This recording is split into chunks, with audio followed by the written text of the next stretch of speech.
This week on Home and Away in Australia, as Theo's mum Cassandra arrives in Summer Bay, she directs her anger at Leah. In Thursday's triple bill, Theo's death was confirmed, as Leah and Justin arrived at the scene of the incident just in time to see their nephew's body being loaded into the back of a private ambulance. In the days that followed, a distraught Lacey turned up at the Morgan house, hoping to express to Leah how Theo's actions saved her life. However, it was no consolation to Leah, who made her feelings clear as she told Lacey, "You were trouble from the moment Theo laid eyes on you.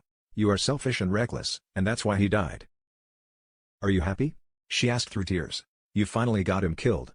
Leah then got her hopes up as she reminded Justin that they hadn't yet seen Theo's body, maybe it wasn't him after all. Leah did his best to convince David to let her see her nephew's body to give her closure, but David explained that there were procedures to follow, and nobody would be able to see the body until it had been released by the coroner. David then informed Leah that the body had been positively identified as Theo's by his next of kin, Theo's mum, Cassandra. Leah was upset that she hadn't been the one to identify Theo, considering she had cared for him over the past 4 years, but Justin reminded her that it made perfect sense that Cassandra was Theo's next of kin. This week, Cassandra arrives in Summer Bay, played by Felicity Price. Felicity has previously starred in Last King of Cross and Wolf Creek, and appeared in Home and Away as Jane Avant back in 2009. Cassandra gets her first shock when Justin explains that Theo's things are still in his place. As far as she knew, her son was still living with Justin and Leah. What else has she missed? "What? Why didn't you tell me?" Cassandra asks as Leah explains that Theo moved out a few months ago. As Leah and Cassandra head to Yabby Creek Police Station together, Cassandra is shocked when she discovers the full extent of what her son has been up to in his years in Summer Bay. David explains that Theo's actions saved his daughter's life. "Your son died a hero," but as with Leah, it's no consolation. As she asks to speak to David alone, he fills her in on everything that happened. Leah has been keeping a lot from her, and she has no idea of the danger Theo recently faced at the hands of the River Boys, where he ended up needing life-saving surgery after being crushed by Gage's car. David fills Cassandra in on the events which led to her son's death, and she can't believe how little she knew about her son's life. She takes her anger out on Leah, who she trusted to keep Theo safe when he moved to Summer Bay back in 2001. "You promised me that you would take care of Theo," she reminds Leah. "Stay away from me and my family."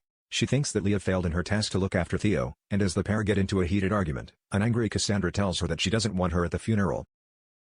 "It's awful because Leah's been looking after Theo for such a long time and loves him like her own son," Ada tells TV Week. To be told she's to blame for his death and didn't look after him well is such a stab in the heart.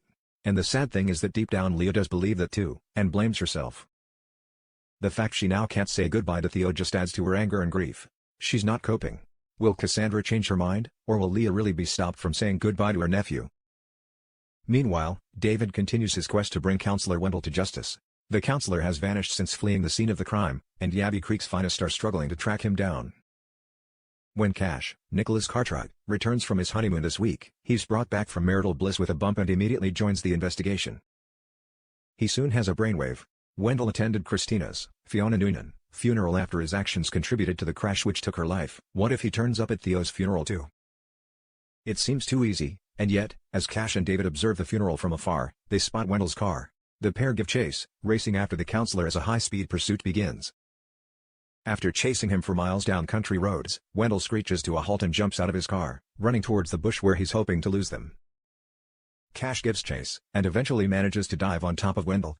However, when Wendell smacks him across the face, it gives him an opportunity to escape, and he flees into the trees. Will Cash and David be able to catch him and bring him to justice, or is Wendell about to vanish once again?